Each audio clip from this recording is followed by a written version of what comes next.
Man finds old camera, stops cold when he sees face.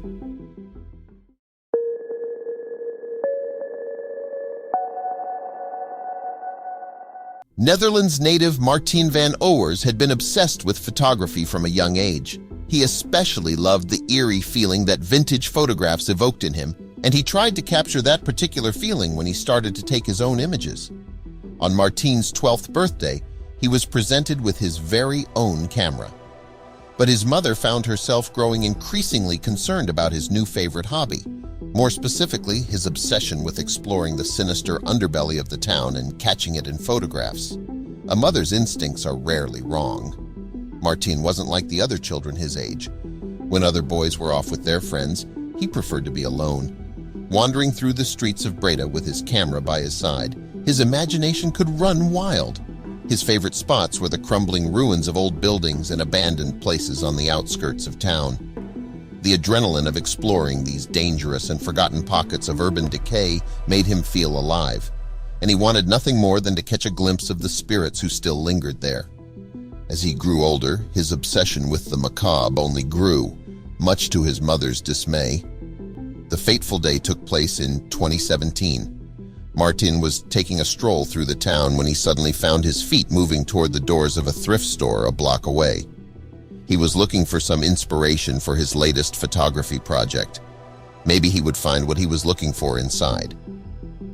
He let his intuition guide him idly down the aisles until his eyes fell on exactly what he had been looking for. On a low shelf, a vintage camera squatted like a shiny black toad. Upon closer inspection, Martine realized that it was a Zeiss Icon 522. Even better, it was in pristine condition, hardly used. Fate had flung him in the camera's path for a reason, and although he wasn't sure what that reason was, he knew that the camera had been meant for him to find. Acting on pure instinct, he picked it up and took it to the counter to buy it. The next morning, Martine could barely contain his excitement. He got up uncharacteristically early to inspect his new toy more thoroughly. But when he opened it up, something rattled inside. I wanted to see if the camera still worked, if everything opened and if the wheels were still turning. To my great surprise, there was a roll. But what Martine didn't realize was that once he decided to develop it, there would be no going back. It wasn't lost on Martine that what he had in his hands had all the makings of a real-life horror story. On the other hand, a burning sense of curiosity had started to gnaw at his troubled mind. He just had to know what was on the roll of film. But first he had to do some research.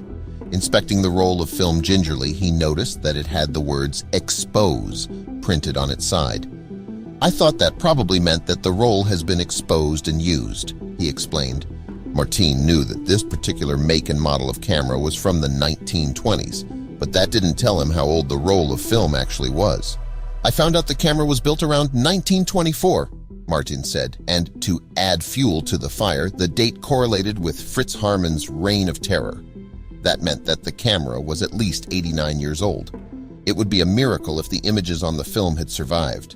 That gave Martine the confidence he needed to try to recover them on his own. On a cold Tuesday morning, the men set up in Johann's kitchen in total darkness.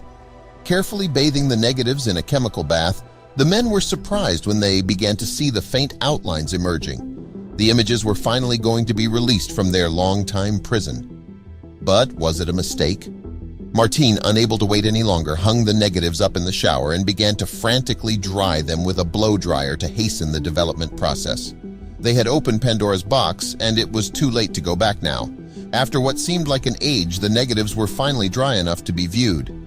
In total, there were 4 photographs.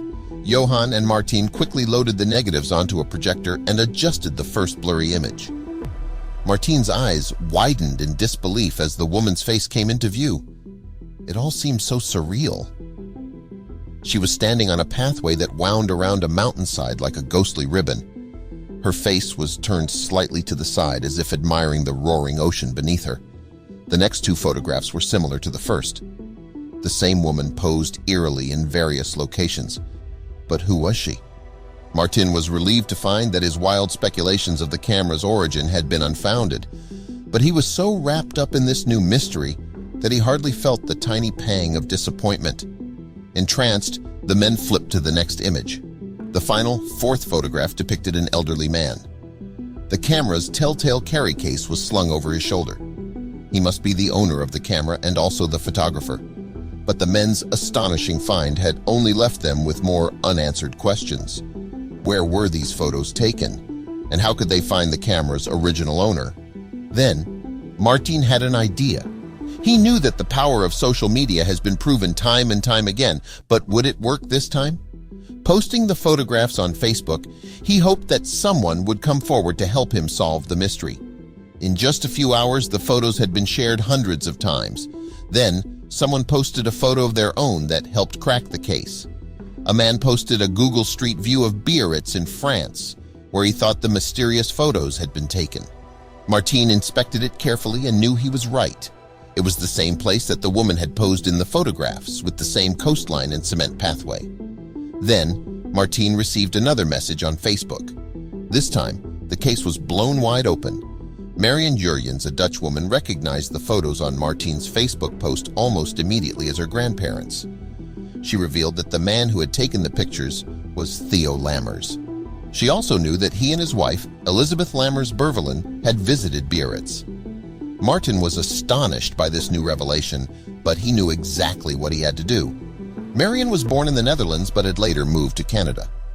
Martin understood that traveling there would be expensive, but he knew he had to deliver the old photographs of her grandparents to her in person. He created a GoFundMe account to raise the funds, and soon the donations came pouring in. People all over the world wanted to see the long-lost images reunited with their family. Martin traveled all the way from Breda to Canada to return the photographs to Marion. When she saw them, she was ecstatic. "I love all of the pictures, and I would like to keep them all together, as that is how they are meant to be," she said. "My house is already rather full since my grandfather was also a painter, but I hope I can find a spot to put them on the wall so I can remember this whole event."